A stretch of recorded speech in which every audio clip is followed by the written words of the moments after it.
ku bijyanye na uruhare rw'igisirikare mu iterambere ry'igihugu. Nk'uko yabivuze mu mategeko biranditse ariko bifite aho bituruka. Turi mu ntambara mwaka wa 1992 cyangwa na gatatu ahantu hitwa Mukarange. Nicyo gihe ndi umusirikare muto cyane. hari abarimo kwibaza batafana ubwo irafite iyihe ranka koko. Icyo gihe ngomba ko nari private cyangwa corporal ntabwo nibuka. 92. Commander in chief icyo gihe ari chairman wa high command. Ariwe president, his excellency president wa republika. Yaganizaga abasirikare. Kandi ugerageze ubishire muri context. Twari turatsinda intambara. Tutazi niba tuzayitsinda, tukibaza ibibazo by'intambara y'imibereho aho twari turi, ariko we yakubise ijisho already atekereza u Rwanda nyuma y'intambara. Aravuga ati yavugaga mu Giswahili, ari twakoreshaga Igiswahili cyane icyo gihe kubera impamvu ya historical reasons zitandukanye. Aravuga ngo Igiswahili niba nibuka neza amagambo ari yakoresheje, avuga ngo jeshi hili ni msingi ni umusingi ya mabadiliko atakuwepo kwa nchi yetu. Tuvuga ngo igisirikare nicyo umusingi w'impinduka mu gihugu. Urumva icyo gihe tutaratsinda n'intambara yamaze kubibona ko igisirikare kizagira uruhare kirenze kurwanya intambara, kijyanye no guteza imbere igihugu. Ni nako byagenze. So icyo nagira ngo nongeremo gusa ku byo senateri yaravuze, ni ukureba icyitegerezo vision, icyerekezo vision, ukuntu ari ikintu gikomeye mu mateka yacu yose. So ngarutse ku kibazo wabajije, ubwo harimo icyo kintu twakwita consistency. Exactly. N'igihe rwose utakwibaza ko abantu bari gutekereza governance, ubuyobozi nyuma y'intambara, tugihanganye n'umwanzi hariya. Icyo gihe wadutuyoboye ukituyoboye n'uyu munsi yari yamaze gutera ijisho imbere, atekereza u Rwanda rw'inyuma y'intambara. Noneho ngarutse nje ku kibazo wabajije, kuko kuzana integration ya XFAR muri RDF. Ubibajije umusirikare muto yibaza nka Patrick Karore twari private cyangwa corporal muri iyo myaka, nanjye nabwo afite urujuru rwose ntabyumva, kuko n'abantu twari duhanganye. Ariko iyo ubirebye uyu munsi, ubumwe n'ubwiyunge usanga ari ikintu wenda kiri gikomeye cyane mu Rwanda rw'uyu munsi. Ntabwo byatangiye icyo gihe. N'imbere ya Gako mwavugaga senator, n'umuntu tukirwana actually hari reportingaga, hari abafatwaga ku rugamba. Icyo gihe nubwo twari turangiza n'intambara, arabinjiraga bakaba abasirikare barapiye, bakaba integrated. Yaba bafite rank nini kundusha, ubu nkamutera salute nk'unkuriye. Icyo byakoze ni iki? Byatanze message ikomeye cyane kuri XFAR, ariko no kuri societe nyarwanda, ko umwanzi atari umuntu. Umwanzi ntabwo ari umuntu, umwanzi ntabwo ari wowe, ntabwo ari wowe umusirikare. Umwanzi ni system mbi, imiyoborere mibi. Iyo uyivuyemo ukadusanga, ntabwo uba ukiri umwanzi na gatoya. Yari message ikomeye cyane. Again yasabaga vision abenshi batageraga, kuko wibuke ko muri XFAR uko babigishaga, ngira ngo no muri Unity Club y'ejo bundi arababivuze, ba XFAR babivuze ko umwanzi yari umututsi. Uko bigishwaga umwanzi yari umututsi. Twebwe rero tugendera kuri iyo vision y'uwari chairman wa high command icyo gihe hari message iri clear yahise itangwa nubwo twari tukirwana ivuga ati no umwanzi ntabwo ari umuntu umwanzi ntabwo ari ubwoko umwanzi ntabwo ari umusirikare umwanzi ni system mbi ni imiyoborere mibi icyo gihe byaduhaye clarity mu mutwe mu byo twakoraga uretse ko yanabivugaga buri gihe icyo murwanya mugomba kukimenya mugomba kumenya neza ko icyo murwanya ari system ari imiyoborere mibi atari umuntu cyangwa abantu runaka ibyo byaradufashije sinzi ukuntu nabisobanura kuko bamwe muri abo basirikare binjiye muri RPA nyuma no muri RDF n'abasirikare babaye abasirikare beza cyane n'ubu barabanyobora bavuye muri iyo background utakwibaza ko bigize baba muri iyo system ya mbi reba umututsi nk'umwanzi so ni ibintu wenda icyo gihe byari bigoye kugira ngo ube wabitekereza ukabishyira mu bikorwa ariko nyuma y'imyaka ingahe hari igihe nibaza iyo tutabikora ubu twari kuba turi hehe nicyo navuga ubwo umuntu yahita avuga ati nyine abantu bari kuba bari hehe ukurikije n'icyo wavuze cy'abari bahunze bo bagahungana n'abaturage bakajya mu nkambi ku mipaka y'u Rwanda n'icyahoze ari Zaire ni ikintu gikomeye ngira ngo abantu batari kurenza ingohe ariko nahoze mbona Honorable Evode nashaka kugira icyo abivugaho ibyo nashaka kuvuga ngira ngo ibyinshi afande yabivuze kuko jewe nzimo umuntu nahoze mvuga sorry gukoresha iryo jambo jewe umuntu witwa Rizinde na Biseruka n'uwitwa Muvunanyambo bari mu bantu igihe ingabo za RPA zafunguraga gereza ya Ruhengeri ari mu bantu zasanzemo icyo gihe even our current ambassador muri Angola Rudakubana sibyo ariko abandi bo ntabwo mbaziho ibintu byinshi ariko kwa accommodating umuntu nka Rizinde bisaba kwizibukira nakubwiza ukuri ibintu nyine naho ngaho kuko ngira ngo RPF ngira ngo udasabwaye umuntu yaburebera n'ahantu henshi eragana bakanyarengwe waje akabace y'amana y'umuryango nawe ntabwo yari clean ugiye gukurikiza ibyo byayo mateka byo kuvuga ngo uburyo bwo guhungeta abatutsi muri kiriya gihe kuko bariya n'abantu we na Habyarimana bari muri promotion ya mbere ya SM yatangiye yitwa École d'officier iza kuba SM nyuma ariko bari muri promotion ya mbere nibo bantu rero mu gihe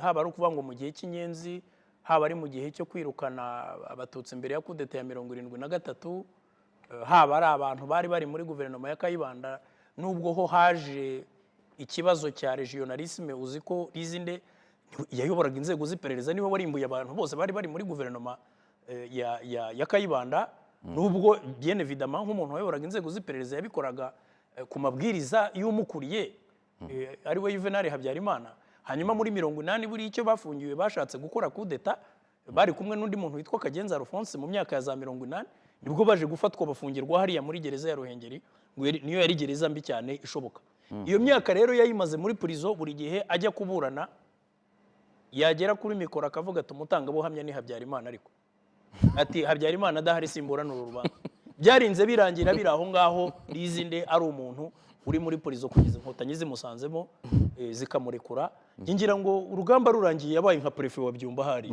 yes yabaye nka prefet wa Byumba ngira ngo afande kabari bajya tubwira ibyo by'amateka ubwo ngubwo none nakubwiraga wenda hari nabandi hanyuma n'ikindi wavugaga ngo Dareri anavuga ukuntu Castare Nsabimana Deogracias wari chef d'état major Habyarimana muri 91 mu nama we yayoboye ari kumwe n'abandi ba officier 10 na mazina nayakubwira ariko si ngombwa for now kubera ikibazo cy'umwanya baragiye bahawe inshingano ngo yo kwidentifyinga yo kugaragaza umwanzi uwo ari we bagaragaza uwo bise l'ennemi intérieur et l'ennemi extérieur.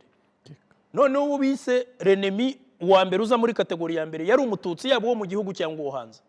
Hanyuma undi mwanzi yari umuntu uwo ari we wese waba akorana nawe, ndetse bahise basohora muri iyo raporo yabo harimo n'amazina bakaje guhakwa, barimo abitwa ba Sieva, ba Majyambere Silas n'abandi bacuruzi benshi, abantu bose na ba Rwigarase na Paul, abantu bose bavugaga icyo gihe ngo baha ubufasha inkotanyi. Donc ni ukuvuga ko icyo gihe ku itariki ya 4 z'ukwezi, tariki ya 4 kugera ku ya 5 muri iryo joro mu kwezi kwa 10 muri 90 abari hano muri Kigali, ngewe nari hari igikondo, baraye barasa babeshya abantu ngo inkotanyi ngo ko ex-fare ngo yari ihanganye n'umwanzi, yari ihanganye n'inkotanyi zageragezaga kwinjira mu mujyi wa Kigali. Ariko nibwo bwakeye bafata abantu bise ibyitso barenga 10,000 babafungira mu mastade muri za condition utazi. Ibyo ni ibintu byakozwe n'igisirikare. Ntabwo rero ushobora gufata igisirikare nk'icyo kuko kiriya gisirikare cyakoze genocide tukuru. Hanyuma nakandi kajagari kacyo buriya Habyarimana yapfuye bagusora yaravuye mu gisirikare ari retired. Ariko ari dirikabu muri ministeri y'ingabo, ko nibuka ko yabarwaga n'umugabo witwa Augustin Bizimana wari uri muri mission muri Cameroon icyo gihe ntiyaranahari. None wakwibaza ngo umuntu wari dirikabu yaravuye no mu gisirikare. Mbwira ukuntu Habyarimana yapfuye none agahita agaruka kuyobora ingabo zose. Akaba ari utangira kuziha amabwiriza. Donc ibyo byose rero birakwereka icyo gisirikare wavugaga icyo ari cyo. None rero gufata abantu bari muri icyo gisirikare. Fata abantu bari muri icyo gisirikare, fata abo bantu uko bahise bica abanyapolitike byose birazwi n'iki. Noneho RPF ikavuga ngo tugiye kwizibukira dukorane n'aba bantu. Iyo RPF itabikora iki gihugu ntabwo kiba kikiriho. Nibaza ko iki gihugu hari igihugu cyagoranye cyane giheruka stabilité kikiyoborwa n'umugabo witwa Mohamed Siad Barre kitwa Somalia. Somalia uzi abakurikiyeho ba Farah Aidid n'abandi kuva 92 kugeza ubu Somalia ntabwo yigeze igira amahoro nigeze igira umutekano. Dushobora kuba twabaga dufite a failed state, igihugu kimeze gutyo, igihugu kitabaho, cyangwa se mu kimwe abantu bakaba barakigabanyije kimwe nk'uko abazungu bazanaga ibisubizo ku meza bavuga bati turabona abahutu kubana n'abatutsi bidashoboka, ibi bibazo no mu Burundi birahari, mureke hamwe tuhashyira abahutu ahandi tuhashyira abatutsi. Hari abazungu bashyiraga ibyo bisubizo ku meza. Nge ngira ngo rero ejo bundi His Excellency yatubwiye turi muri Unity Club nanone. Yatubwiye sinzi niba wibuka umwana yavuze wamubajije impamvu aribo asaba gutanga imbabazi. Nuko aribo bafite icyo batanga. Iyo statement His Excellency yarayikoze. Ibi bintu rero byose icyo bikwereka birakwereka iki? Ibi ngibi birimo birakwereka uko iki gihugu cyemeye kunywa umuturura kugira ngo gishobore kubaho. Ni nayo mpamvu nkubwira ngo ibi bintu byose yavuze, kuko wakwibaza ngo ikintu nge nemera rero icyo biza bingaragariza niki. Ndagaruka kuri statement ya General Retired Fred Bingira avuga ati hagati yuko Rwigema apfuye yaravuze ati uru rugamba rwari hagati y'abantu babiri, hagati ya Fande His Excellency Paul Kagame na Rete Fred Rwigema. Avuze ati hagati yuko Rwigema apfuye na His Excellency adahari, uzi ko yari ari muri Amerika, ati twese twari mu kavuyo mu kajagari, ntabwo twabonaga ko urwo rugamba rugomba kurwanwa. Hanyuma rero icyabaye ni igiki? Agarutse bumvikana ibingira yatubwiye ati nta bandi basirikare bashya yaje azanye, ni twebwe yaje akora reorganization, turongera turwana urugamba turarutsinda. Biragaruka ku cyo Afande Karuretwa yavugaga, ikintu cyitwa leadership ni ikintu gikomeye, ikintu cyitwa commandement mu gisirikare ni ikintu gikomeye. Ngira ngo rero ndakubwira ngo byose biragaruka kuri leadership. Hanyuma His Excellency akorera statement nigeze kukubwira mbere, iki gisirikare akiyoboye imyaka 36. 36 cyaba kikitwa RPA no kugeza aho kibereye RDF, n'ubundi yabaye Commander in Chief. So ku buryo rero nge nekereza ko iki gisirikare akizi, aza amateka yacyo, azi uko cyakuze, ahubwo uyu munsi turimo turaza guha umukoro abakiri bato. Yego. Divin, wanyemerera nkagira kanu, ntabwo ari akantu n'ikintu gikomeye. Senator avuze ibyaganiwe muri Unity Club. Hari ikintu kimwe ntagira ngo ntaza kuva hano ntagize icyo nyivugaho. Afande Bingira yavuze mu byo yavuze bikomeye byinshi, yavuze ikintu cyo kutihorera. Yego. ukuntu utaragera no byo kwinjiza abasirikare ba exfar mu ngabo za RDF, ikintu cyari gikomeye cyane ni imbaraga z'ubuyobozi za leadership zashizwe mu kintu cyo kutihorera. Ngenda ari umusirikare muto cyane, ariko nari maze kugira experience mbona ibintu uko bimeze. Nibuka tuvuye za Nyacyonga tutangiye dukomeza tugana Kigali, nibwo kuri ngiye batisa babibonye kundi ibigaragazo bya genocide yakorewe Abatutsi, nibwo yatangiye kugaragara kuri ngewe.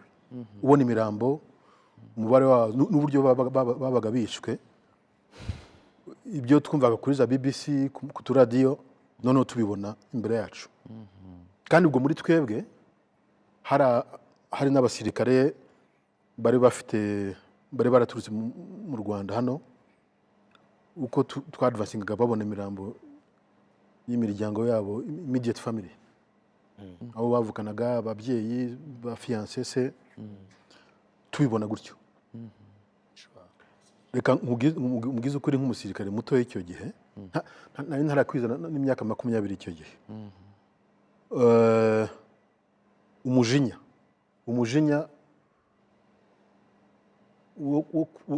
kumva ko abakoze ibyo twabonaga icyo gihe bagomba guhita bicwa nabo. Abenshi niko twabyumvaga. N'uguhanirwa aho ngaho. Umva twari dufite imbunda, twarigishijwe kurasa, turi tafu, turindwanye. Njye nibuka umugenzi wanjye nabajije, nabwo ariko ko batwigishije imbunda, batwigishije kurwana, nabwo abakuru bacu, kugira ngo twice umwanzi, twice abantu babi, abanzi. Umwanzi utari uwakoze ibi ninde?